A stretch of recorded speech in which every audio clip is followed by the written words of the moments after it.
a lot of the things for society you are giving free of cost. MGR அவருடைய வேண்டுகோளுக்கு இணங்க என்னுடைய பொது வாழ்க்கையில் சர்வீஸ் சேவையை பிரதானப்படுத்தின ஒரு பொது வாழ்க்கையை நான் இதுவரையிலும் ஸ்டில் நான் கடைப்பிடிச்சு வரேன். 100 பேர்களை வைத்து தொடங்கப்பட்ட இந்த மனிதநேயம் IAS இலவச கல்வி அறக்கட்டளை இன்றைக்கு 18,000 பேர்கள் வரை இலவசமாக ஃப்ரீ எஜுகேஷன்.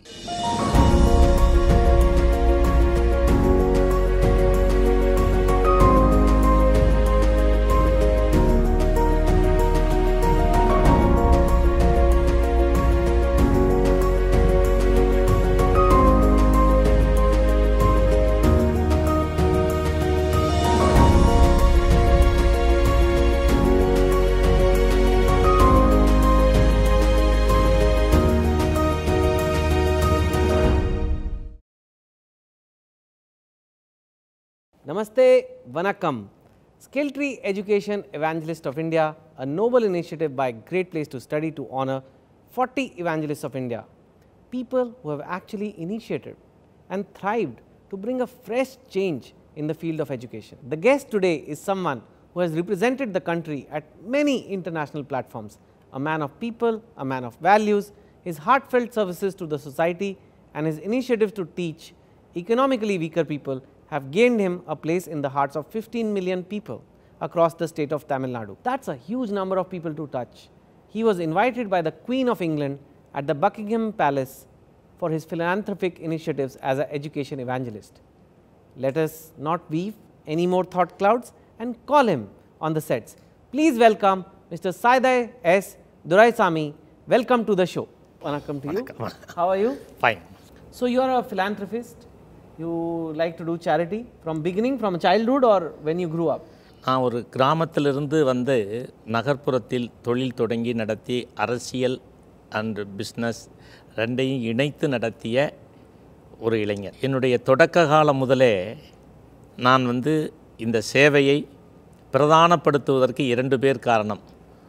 ஒன்று என்னுடைய அம்மா, ரெண்டாவது என்னுடைய அம்மாவை போல் இன்னொரு கிரேட் லீடர் எம்ஜிஆர் அவருடைய வேண்டுகோளுக்கு இணங்க என்னுடைய பொது வாழ்க்கையில் சர்வீஸ் சேவையை பிரதானப்படுத்தின ஒரு பொது வாழ்க்கையை நான் இதுவரையிலும் ஸ்டில் நான் கடைப்பிடிச்சு வர்றேன். Okay, good. I have a video for you to see.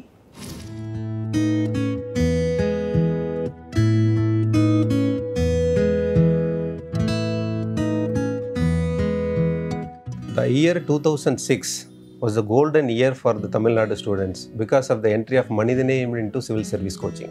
Because of Manidhaneyam, lakhs of students across Tamil Nadu, especially women and minorities, have immensely benefited. If a dedicated, deserving student is ready to pursue civil service coaching, if he has a genuine passion for serving the people honestly, and Manidhaneyam door is always open, we are ready to help everyone. Manidhaneyam Trust, right?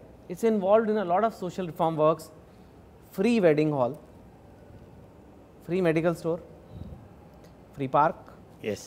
free canteen, free medical van. Yes. Everything free. Huh? I mean, a lot of the things for society you are giving free of cost. How do you manage? என்னுடைய leader MGR எனக்கு சொன்ன அறிவுரை என்னென்னா, உன்னுடைய public லைஃப்பில் சர்வீஸை சேவையை பிரதானப்படுத்தின பொது வாழ்க்கையை நீ வச்சுக்கணும். சர்வீஸ் டு த சொசைட்டி அப்படிங்கிறத 1973 அப்போ எனக்கு வந்து அவர் அட்வைஸ் பண்ணி எனக்கு சொன்னார். அதை நான் ஃபாலோ பண்ணி என்னுடைய லைஃப்பில் ஏர்னிங் பிஸ்னஸ், ஏர்னிங் ப்ராப்பர்ட்டி இவை அனைத்தும் not for me, only for the public. On base that நான் இதுவரையில் என்னுடைய வாழ்க்கையை நடத்தி கொண்டிருக்கிறேன். உழைத்து சம்பாதித்த பணத்தை எல்லோருக்கும் கொடுப்பது, ஓடி ஓடி உழைக்கணும், ஊருக்கெல்லாம் கொடுக்கணும். இட் இஸ் அவர் லீடர் திரைப்பட பாடல் அது. ஸோ அதன் அடிப்படையில் இந்த மனிதநேயம் உருவாக்கப்பட்டது. இதனுடைய நோக்கம் என்ன அப்படின்னு கேட்டிங்கன்னா, இது ஏன் நான் ஃப்ரீயாக பண்ணினேன், எதற்காக இதை பண்ணினேன் அப்படின்னா நான் அதை உங்களுக்கு இந்த இடத்துல நான் சொல்லணும். அதாவது முதலாக பொறியியல் கல்லூரி தொடங்குகிற பொழுது அவர் close leader RMP is a close to MGR. அவர் சொன்னார் என்கிட்ட, ஏப்பா பொறியியல் கல்லூரி இன்ஜினியரிங் காலேஜ் கொடுக்குறாங்க, நீ ஆரம்பி அப்படின்னு சொன்னார். நான் உடனே மறுத்துட்டேன்.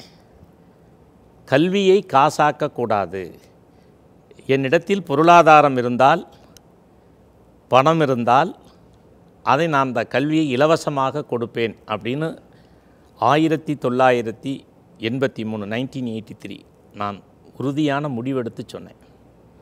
அதற்கு பிறகு என்னிடத்தில் பொருளாதாரம் வந்த பொழுது நான் ஒரு முடிவெடுத்தேன். இந்திய ஜனநாயகத்தின் 4 தூண்கள், பில்லர் ஆஃப் த டெமோக்ரஸி, இந்த தூண்கள் வலிமையாக இருக்கணும் அப்படின்னு சொன்னால் நல்ல அரசியல்வாதிகளும் நல்ல அதிகாரிகளும் சேர்ந்து பணியாற்றினால் இந்த ஜனநாயகத்தை காப்பாற்ற முடியும் என்ற அடிப்படையில் நல்ல அரசியல்வாதியாக நான் என்னை வடிவமைத்து அதன் பாதையில் நான் செயல்பட்டு கொண்டிருக்கிறேன். ஒரு மக்கள் பிரதிநிதி எப்படி இருக்க வேண்டும் என்ற வகையில் இந்த ஜனநாயகத்தை காப்பாற்றுகின்ற கடமையில் executive, administration, IAS, IFS, IPS, IRS, so இந்த உயர் பதவியில் இருக்கிற அதிகாரிகள் நேர்மையானவர்களாக, சேவை மனப்பான்மையுடையவர்களாக, லஞ்ச லாவண்யங்களுக்கு அப்பாற்பட்டவர்களாக இருந்தால் இந்த ஜனநாயக கட்டமைப்பு சரியாக இருக்கும் என்ற அந்த தீராத ஆசையின் அடிப்படையில் இந்த மனிதநேய அறக்கட்டளை 2005ஆம் ஆண்டு தொடங்கப்பட்டது. 100 பேர்களை வைத்து தொடங்கப்பட்ட இந்த மனிதநேயம் ஐஏஎஸ் இலவச கல்வி அறக்கட்டளை இன்றைக்கு 18,000 பேர்கள் வரை இலவசமாக ஃப்ரீ எஜுகேஷன் கொடுக்கின்ற ஒரு பணியினை நான்ஸ்டாப்பாக இதுவரையிலும் தொடர்ந்து நடத்தி வருகிறோம். இதுவரை 3,500 பேர்களுக்கு மேலான வெற்றியாளர்களையும் உயர் பதவியில் உருவாக்கியிருக்கோம். 20,000 பேர்களுக்கு மேற்பட்ட கடைநிலை ஊழியர்கள் என மிகவும் பிற்படுத்தப்பட்ட, பொருளாதாரத்தில் பின்தங்கிய, ஒடுக்கப்பட்ட மக்களின் பிரதிநிதிகளை இந்த பணிகளில் அமர்த்தியிருக்கிறோம். உதாரணமாக physically challenged people, economically weaker section, like a watchman, parotta master, இப்படி டீ கடையினுடைய உரிமையாளரின் மகன், ஹோட்டலில் வேலை செய்கிறவருடைய மகன், ஹோட்டலிலேயே வேலை செய்து கொண்டு இருந்து படித்து ஐஏஎஸ் ஆன, இப்படி பன்முகத்தன்மையுடைய மக்களினுடைய பிரதிநிதிகளை அவர்களுக்கு தகுதி இருந்தும் திறமை இருந்தும் பொருளாதாரம் ஒன்றுதான் தடை என்ற அந்த தடையை தகர்த்து அந்த தகுதிக்கு ஒரு அங்கீகாரம் கொடுத்து அவர்கள் நேர்மையானவர்களாகவும் தூய்மையானவர்களாகவும் தேசப்பற்றுடையவர்களாகவும் மக்களுக்கு சேவை செய்யக்கூடியவர்களாகவும் யாரையும் சாதிகளை கடந்து மதங்களை கடந்து சக மனிதனை உறவாக எண்ணுகின்ற சிந்தனையை அவர்களுடைய சிந்தனையிலே பதித்து அவர்களை இந்த சமூகத்திற்கு அர்ப்பணிக்க வேண்டும், ஒரு தூய்மையான நிர்வாகத்தை தர வேண்டும், எந்த பொதுமக்களுக்கும் அவர்கள் சேவை செய்கின்ற பொழுது, ஒரு பொதுமக்கள் தங்களிடத்திலே வந்து கூறுகின்ற பொழுது அவரை உறவாக எண்ணுகின்ற சிந்தனை, யார் வந்தாலும் அப்பா அம்மா என்ற வகையில் அவர்களை எண்ணி சேவை செய்கின்ற வகையில் இந்த மனிதநேய அறக்கட்டளை இந்த சமூகத்திற்காக உருவாக்கப்பட்டுள்ளது. தொடர்ந்து I actually have more on this. Your team has some video, so we have that.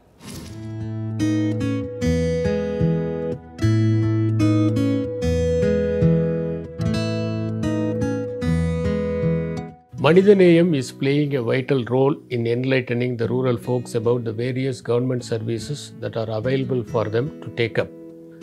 In fact, for the past 14 years, it has created awareness regarding the civil services examination, and by virtue of its guidance, lot of candidates have entered into the service and they are occupying prime position in various states.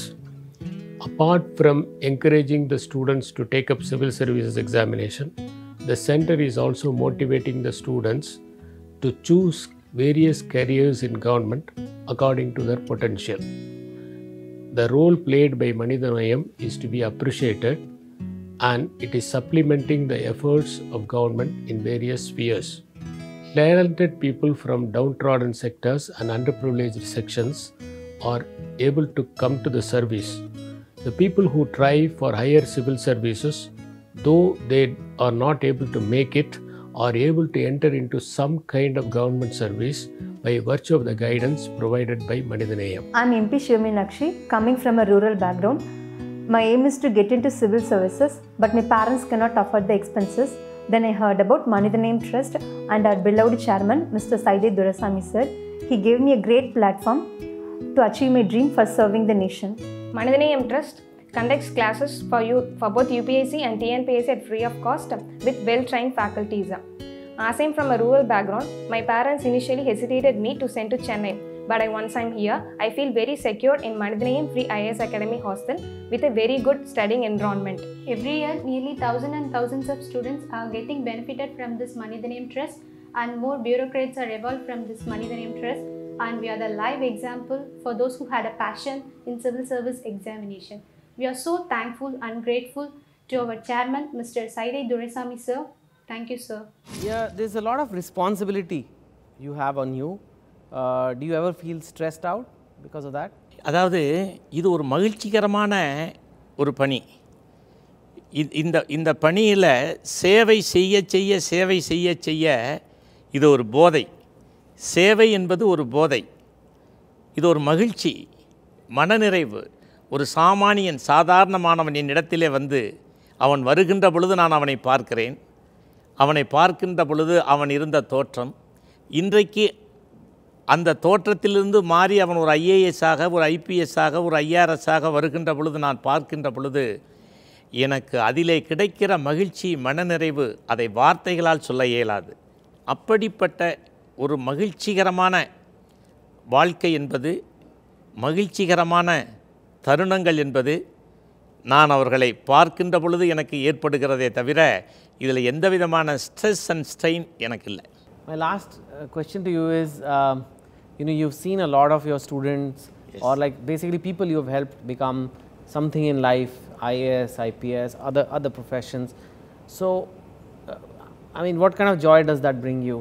நான் இந்த தேசத்திற்காக நல்ல சிந்தனையுடைய, நல்ல பண்புகளுடைய இளைஞனை தயார் செய்து இந்த நாட்டினுடைய 4 தூண்களில் ஒரு தூணாக அவனை நிற்க வைத்து அவன் மிகப்பெரிய அந்த உயர் பதவியிலே அமர்ந்துவிட்டு என்னை வந்து பார்க்கின்ற பொழுது, தமிழிலே ஒரு பழமொழி உண்டு, ஈன்ற பொழுதில் பெரிதுவக்கும் தன் மகனை, திருவள்ளுவர் சொன்னவர், ஈன்ற பொழுதில் பெரிதுவக்கும் தன் மகனை சான்றோர் என கேட்ட தாய். அந்த மகிழ்ச்சி, மனநிறைவு எனக்கு அவர்களை பார்க்கின்ற பொழுதெல்லாம் ஏற்படும். ஏனென்றால் அதிகாரத்தினுடைய மைய மண்டபத்தில் அமர்ந்திருக்கின்ற அந்த காட்சி, அவர் லா மேக்கராக, ஜனநாயகத்தை காப்பாற்றுகின்ற காவலனாக, இப்படி பன்முகத்தன்மையுடைய வகையில் இந்திய ஜனநாயகத்தில் பல்வேறு பொறுப்புகளை அவர்கள் பெற்று அந்த பொறுப்புகளிலே அமர்ந்திருக்கின்ற பொழுது எனக்கு அப்படி ஒரு மகிழ்ச்சி. அதற்கு நான் இதைத்தான் எப்பொழுதும் நினைத்து கொள்வேன், ஈன்ற பொழுதில் பெரிதுவக்கும் தன்மகனை சான்றோன் என கேட்ட தாய். அந்த தாய் எவ்வளவு மகிழ்ச்சி அடைவாரோ அதை போன்ற ஒரு மகிழ்ச்சியை, மனநிறைவை நான் எப்பொழுதும் அவர்களை பார்க்கின்ற பொழுதெல்லாம் பெறுவேன். அதற்கு ஈடு இணை எதுவும் இல்லை. அதை வார்த்தைகளால் சொல்ல முடியாது. அந்த மகிழ்ச்சியை அந்த உணர்வை. Okay, that's wonderful.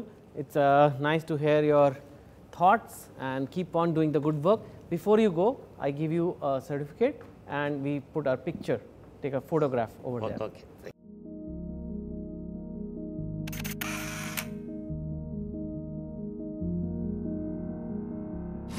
We come across various experiences in life. Some touch the heart and leave an indelible mark. Such heartfelt incidents can prove to be life-changing and may even inspire individuals to change the course of history. Just like it happened with Mr. Saida S. Doraisamy, was instrumental in bringing about great social reforms. Your intention, your journey, and the way in which you have kept yourself grounded, it is surely going to inspire millions of youth. Thank you, sir, for being a part of this show, and thanks to Great Place to Study for saluting the education evangelists of India. This is me, Chetan Bhagat, signing off for today. Keep watching Education Evangelist of India, powered by Great Place to Study, streaming now on ForbesIndia.com.